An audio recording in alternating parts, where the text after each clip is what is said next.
Merci d'avoir accepté de présenter ta prochaine conférence. Alors avant d'entrer dans le vif du sujet, quelques précisions sur ta passion pour la musique. D'où vient-elle? Elle vient tout bêtement du fait que ma mère était une bonne pianiste, qui avait acquis un peu en autodidacte un niveau assez élevé, puisqu'elle travaillait le grand répertoire, et tout petit, j'ai baigné dans les études de Chopin, les études symphoniques de Schumann, quelques pièces de Liszt, de Schumann et de Debussy. Mais, je dois dire, on m'a mis au piano à 4 ans. Les premières amours, qui n'ont jamais d'ailleurs cessé de m'émouvoir, c'est Chopin. Voilà.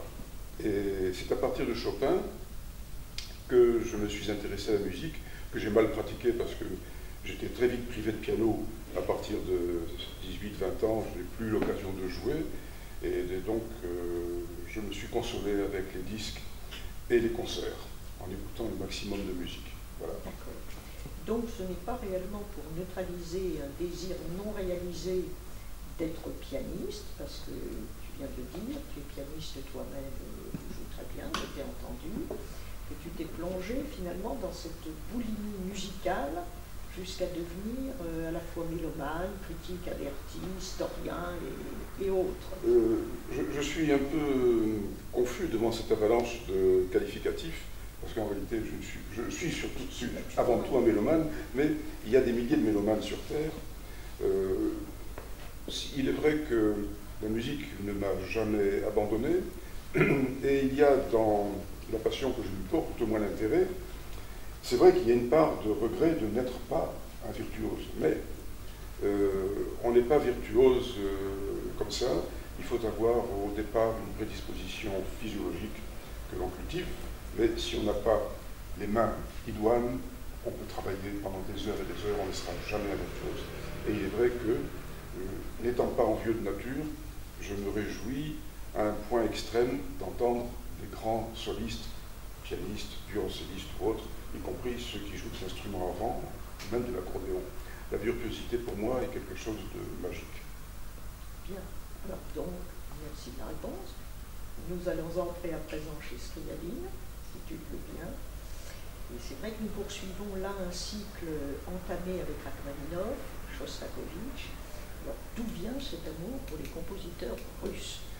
Tout simplement à cause de Chopin. Parce que Chopin, bien qu'il ait une ascendance française, est surtout un slave. Chopin, très curieusement, en se déplaçant à l'ouest, puisqu'il a vécu essentiellement à Paris, a irrigué tout l'est de l'Europe pendant tout le XIXe siècle. Et les musiciens russes, surtout les pianistes compositeurs, sont les héritiers d'une lignée fabuleuse qui part de Mozart, passe par Beethoven, Chopin, Liszt, évidemment, incontournable. Et Chopin et Liszt ont irrigué toute l'Europe de leur génie, l'un mélodique, harmonique, et l'autre technique, mais aussi sur le plan de la forme. Liszt a été un grand révolutionnaire. Et les Russes sont les héritiers de cette sensibilité slave. D'abord, ils ne sont pas les héritiers, ils en sont en même temps les acteurs. Et ils ont cette capacité d'apporter une charge émotive extrêmement forte dans leur musique. On le leur a reproché, surtout en France, parce que nous sommes les héritiers du XVIIe siècle, du siècle des Lumières. Et alors donc, pourquoi Scriabine cette année?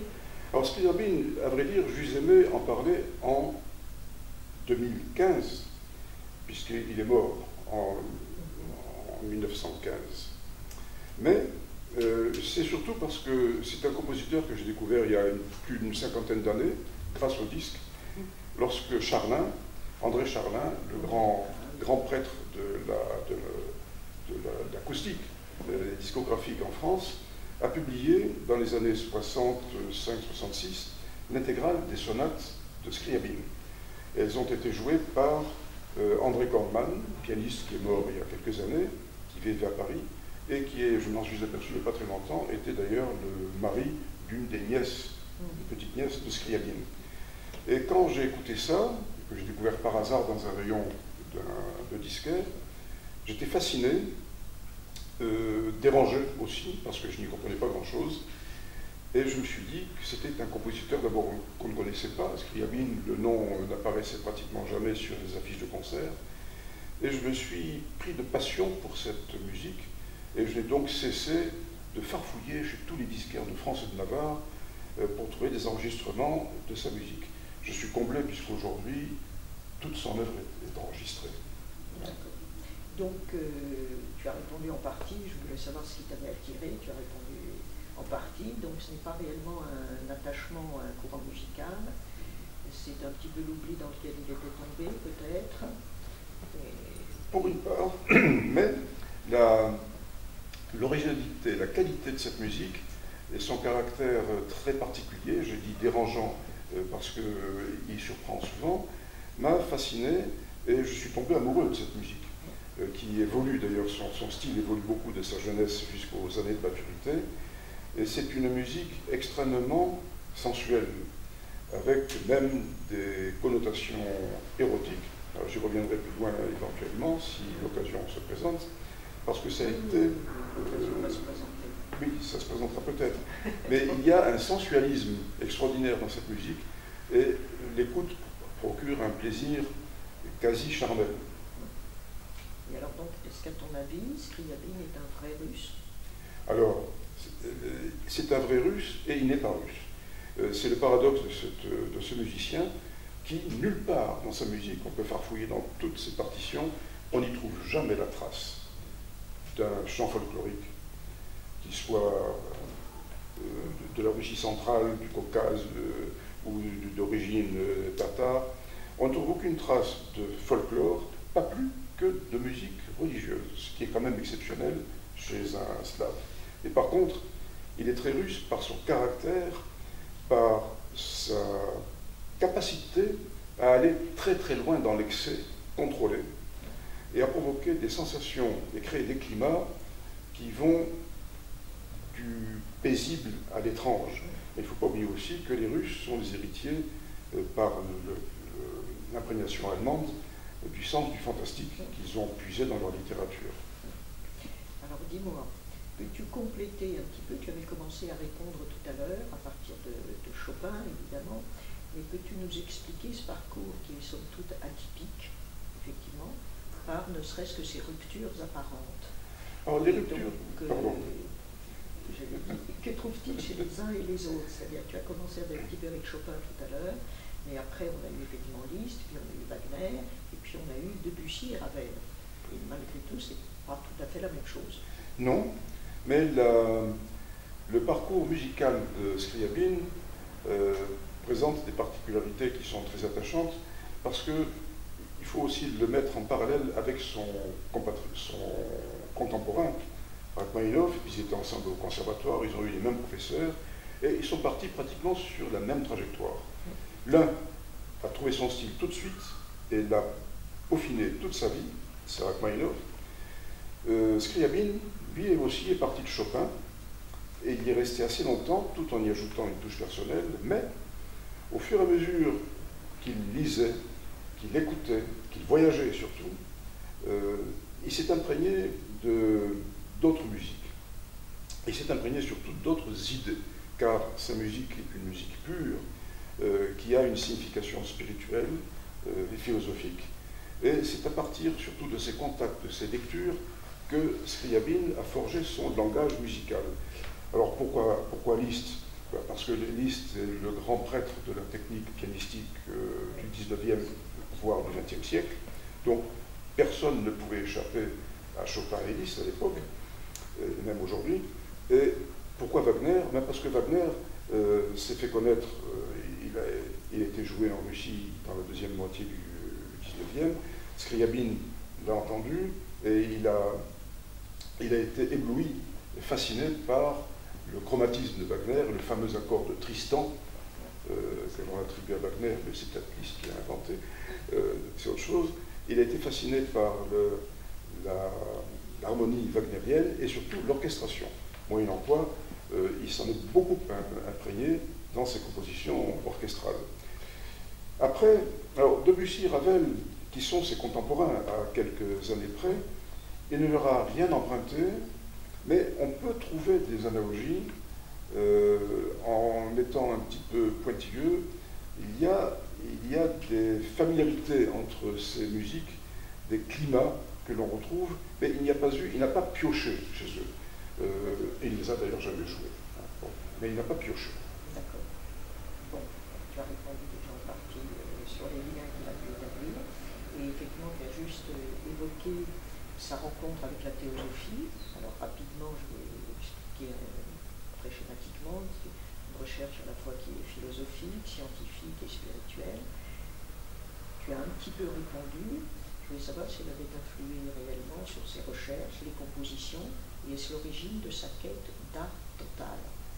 À vrai dire, oui, parce que dans ce parcours, comme je l'ai dit, le parcours musical est un parcours en même temps intellectuel, recherche philosophique, et lorsque Scriabine est allé s'installer en Belgique, dans les années 1906-1908, il a été en contact, par hasard d'ailleurs, avec les milieux théosophiques. Il n'a pas connu, bien sûr, Hélène Blavatsky, la grande prêtresse, puisqu'elle était morte quelques années avant, mais il a beaucoup connu, beaucoup fréquenté des adeptes de la Société Théosophie et également des adeptes de la Rose-Croix, donc des gens qui étaient des familiers de l'ésotérisme et de l'alchimie. Bon, et toutes ces idées l'ont bouleversé, d'autant plus que l'Inde était très à la mode à la fin du 19e, au début du XXe siècle, et donc il y a eu un climat, une sorte de climat d'exaltation qui a permis cette forme de syncrétisme, car Scriabine a toujours revendiqué son attachement à la religion orthodoxe, mais sous l'influence et des théosophes et aussi de philosophes indiens, il en a fréquenté, il était convaincu de la réalité de la transmutation de l'âme, de la réincarnation. Donc il a réalisé une sorte de syncrétisme très curieux, avec une certaine logique, qui a certainement influencé sa vision petit à petit, une sorte de cosmogonie très particulière qui devait amener l'humanité à l'extase et à sa fusion dans le divin. Alors on sait justement, tu me donnes l'occasion, la question suivante, on sait qu'il visait l'extase, en effet, avec le cosmos notamment, alors non point par les paradis artificiels, mais par la musique. A-t-il trouvé réellement cette extase et la transmet-il également Alors, sans ces paradis artificiels? C'est vrai que Scriabine n'a jamais fumé de la marijuana et il n'a jamais pris de la cocaïne. C'était un homme tout à fait sobre, même s'il aimait la vodka et le champagne sur la fin de sa vie quand il avait un petit peu d'argent. Mais ça, c'est tout à fait accessoire. C'était essentiellement un mystique, c'est un musicien, c'est un penseur, c'est un mystique, et les trois aspects sont indissolublement liés. On ne peut pas exclure l'un au profit de l'un ou l'autre. L'extase, il ne la cherchait pas pour lui-même. Il s'était forgé cette idée, cette conviction que l'humanité finirait par accéder à l'extase divine à travers le processus créateur, l'art. D'ailleurs, à un moment donné, il s'est forgé une religion de l'art qui est intéressante à étudier parce qu'elle nous relie aux grandes préoccupations du début du XXe siècle avec Kandinsky. Il suffit de relire du spirituel dans l'art, et dans la peinture en particulier, puisque Kandinsky était peintre.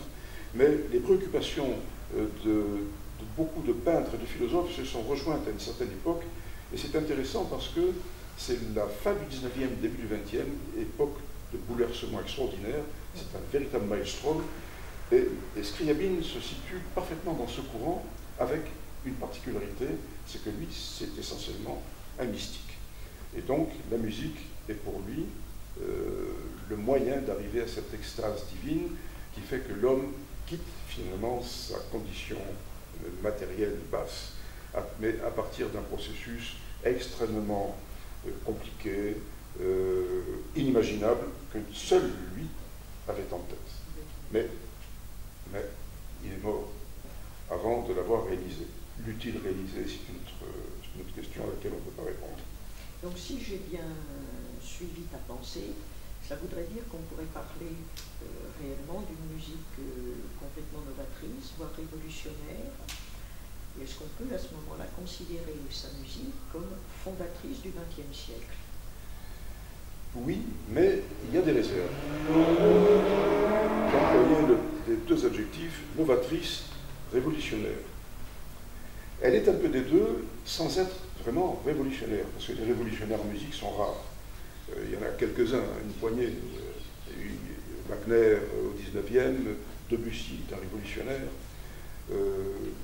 Stravinsky ne l'est pas, même si c'est un novateur. Alors je dirais que c'est une musique novatrice et en même temps une musique d'avant-garde.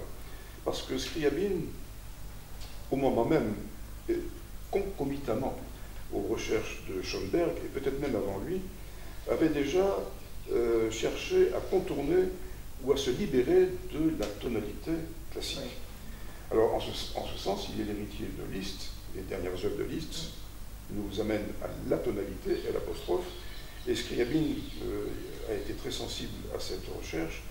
Et il a, au tournant du siècle, dans les années 1905 à peu près, ou un peu avant, il s'est forgé une harmonie basée sur un accord dit synthétique, que l'on a appelé ensuite un accord mystique, qui est une succession de cartes augmentées et diminuées. Et à partir de cet accord, que l'on retrouve dans toutes ses compositions, à partir d'une certaine date, on le retrouve sous la forme de renversement, etc., mais on le retrouve partout. Avec cet accord, il s'est forgé un système harmonique à partir de 6 sons, un hexacorde, qui a été sa base harmonique. Et on retrouve aussi chez lui cette sorte de tendance à la tonalité que Schoenberg va exacerber jusqu'au dodécaphonisme. Scriabine n'a pas tâté du dodécaphonisme, ni de la série. Ce n'est pas un sérialiste, il reste attaché à une forme d'expression relativement, je vais dire, post-romantique, mais en même temps moderne. Et un paradoxe, c'est une musique qui s'appuie sur la tradition que nous connaissons, et en même temps sur une vision très d'avant-garde. Oui. Donc il appartient aux deux. Alors, juste avant que nous terminions, d'autres compositeurs ont-ils suivi sa voie réellement? Puisqu'effectivement, il n'y a pas eu de décaphonisme, on n'a pas tout ce qui est sériel. Alors, a-t-il été suivi? Il a été. D'abord, il a beaucoup fasciné ses contemporains. Mais sa musique novatrice date de 1903-1905 jusqu'à sa mort en 1915. Elle a donc été essentiellement propagée en Russie, un peu en Europe, c'est vrai, mais son influence a été relativement limitée pour des raisons qui ne sont d'ailleurs pas musicales. Le fait qu'il soit mort en 1915, avant la Révolution, l'a privé, si je puis dire, d'une continuité dans la célébrité, parce que la guerre de 14 et ensuite la Révolution russe ont complètement mis par terre tout un pan de la culture russe. Certains s'en sont bien sortis, je pense à Rachmaninoff parce qu'il a fait une carrière de pianiste après, mais beaucoup de musiciens de cette époque ont été effacés par l'histoire. Et pour une raison relativement malsaine, c'est que le pouvoir soviétique refusait les héritiers de cet héritage, les héritiers de ce 19e siècle, au motif qu'ils ne pouvaient pas s'inscrire dans la révolution prolétarienne. Scriabine, pour eux, c'était d'abord un aristocrate, ce qui était une condamnation. Ensuite, on relevait dans sa manière de vivre, sa manière de s'exprimer, des relents de décadence aux yeux des soviets, et par conséquent, on l'a effacé. Mais on a effacé en même temps ceux qui l'avaient suivi, et en particulier, il y a un compositeur que l'on redécouvre tout doucement, c'est Nikolai Roslavets, qui était un homme du peuple, en ce sens que c'était un fils de paysan qui n'avait aucune culture, un autodidacte, et qui a été fasciné par Scriabine, et qui a fait d'ailleurs de très bonnes études musicales. Il a suivi le cursus du conservatoire de Moscou, ce qui prouve qu'il était un grand musicien, un pianiste fabuleux, sa musique est pratiquement injouable. Et Roslavets a été le premier successeur de Scriabine. Il a écrit à la manière de Scriabine, et en particulier il s'est appuyé sur ce fameux accord synthétique de 6 sons, qu'il a ensuite prolongé sur un accord de 8, voire de 12.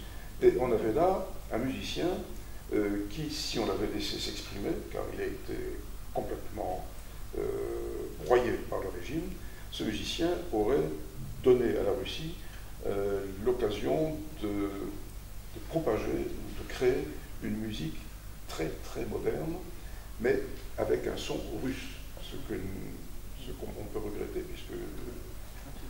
chez nous, nous n'avons eu également aucun compositeur, en France, là aussi à cause de la guerre, sans doute, qui a beaucoup bouleversé tout le monde, évidemment.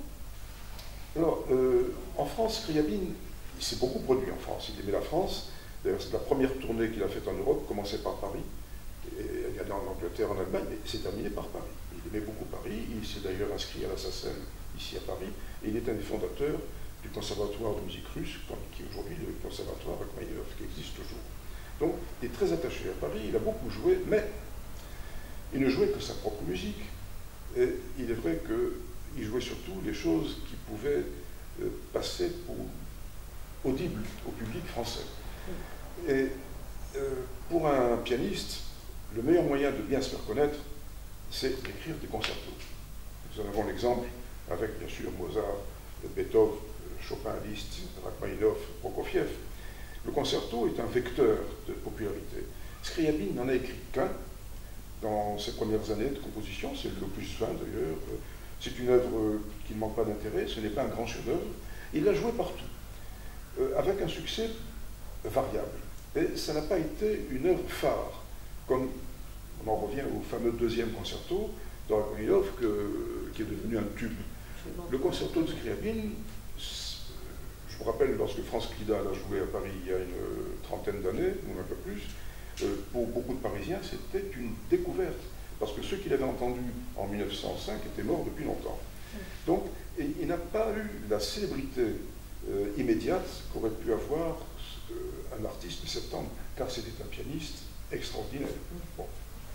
Par contre, il a influencé des musiciens qui, malheureusement, n'étaient pas de premier plan, tout au moins n'ont pas pu se faire connaître, et je pense à un musicien anglais totalement inconnu chez nous, qui est un type fabuleux, Chauchi Sorabji, qui est d'origine parsi, et à moitié italien, à moitié parsi, qui était musicologue, et qui a écrit, au début, une musique très influencée par Scriabine. Avec un regret, c'est que Scriabine était le maître de l'aphorisme, il écrivait des pièces de plus en plus concentrées, certaines ne durent que 25-30 secondes, alors que Sorabji, lui, qui avait une imagination délirante, n'a pas profité de ce culte de la concision, au contraire, il est allé très loin. À titre d'exemple, c'est très amusant, il a écrit plusieurs sonates, dont une, que j'ai en disque, tient sur 3 CD, 4h30 de musique. Difficile à jouer et difficile à entendre. Sans parler d'une symphonie qu'on n'a jamais jouée qui dure 8 heures. Bon. Et ça, c'est un exemple un petit peu à part. Sorabji était un très grand musicien, que des pianistes exceptionnels et rares essayent de sortir de l'ombre, mais on n'en est pas là, il faudra encore attendre. Il y a aussi un autre musicien anglais, Cyril Scott, qui était un théosophe, qui faisait tourner les tables, et qui était une sorte de génie très, très ambigu, à moitié dans le ciel, à moitié en enfer. Mais Scott n'a pas franchi le Chanel, bien que Debussy l'ait beaucoup encensé, il le considérait comme un très grand musicien, mais Cyril Scott, en France, inconnu. Bon. Donc les successeurs de Scriabine sont rares, et ceux qui avaient du très grand talent ou du génie, ils ont été broyés. Par conséquent, il reste un cas unique dans l'histoire. D'accord. Bon.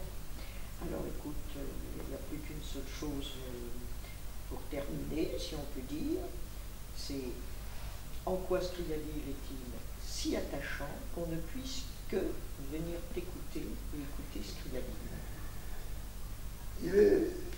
Alors, moi, bien sûr, je serais heureux d'accueillir quelques amateurs qui découvriront, qui connaissent, il y en a qui connaissent, ou qui découvriront dans Scriabine.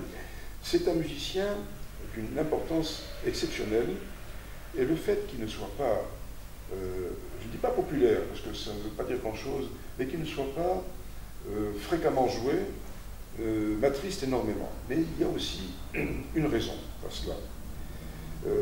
Une musique est d'autant plus diffusée qu'elle peut être jouée, pardonnez-moi ce raccourci un petit peu systématique, elle peut être jouée dans les salons.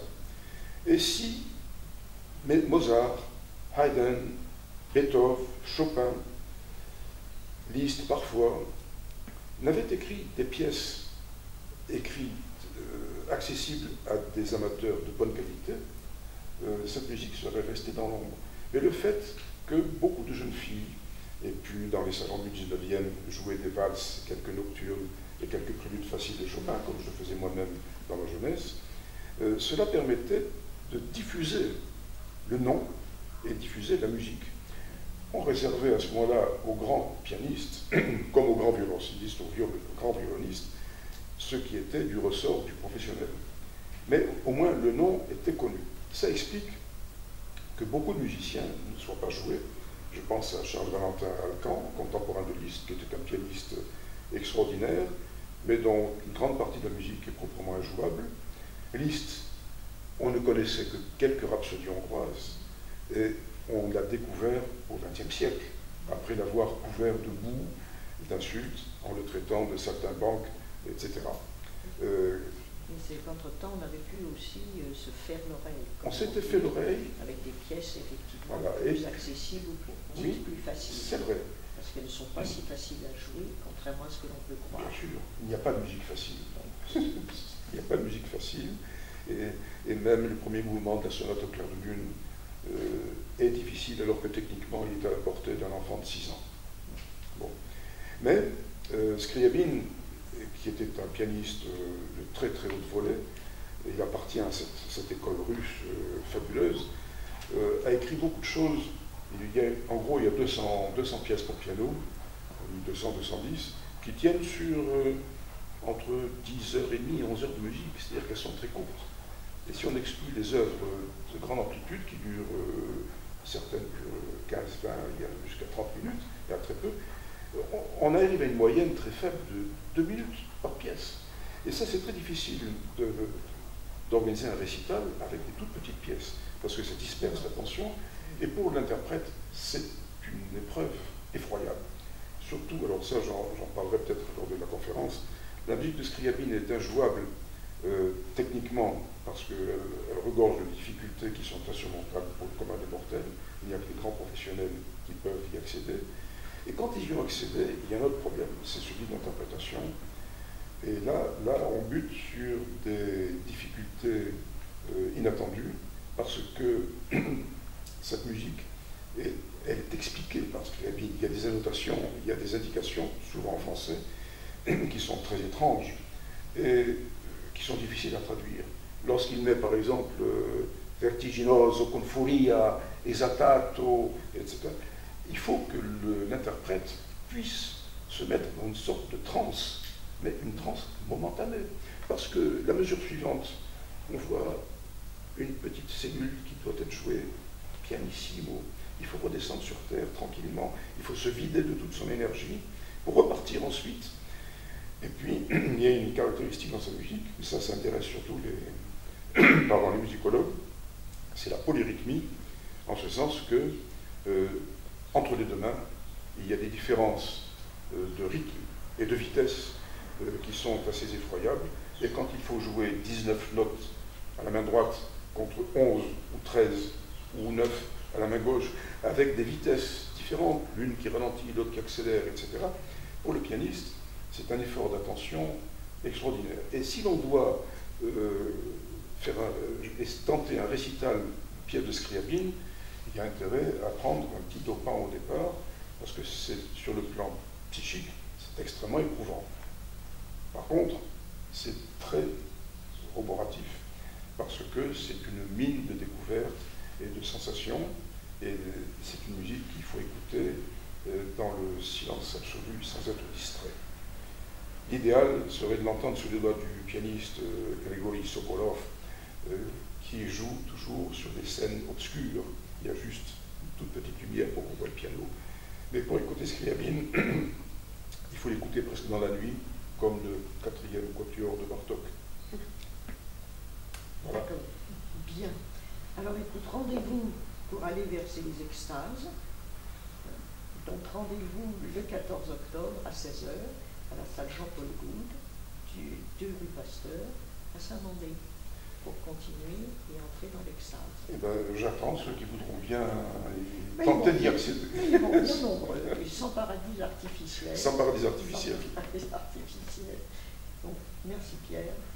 Et donc, Ben, c'est moi qui te remercie de m'avoir permis de parler de ce compositeur que j'aime énormément et que j'aimerais que l'on aime.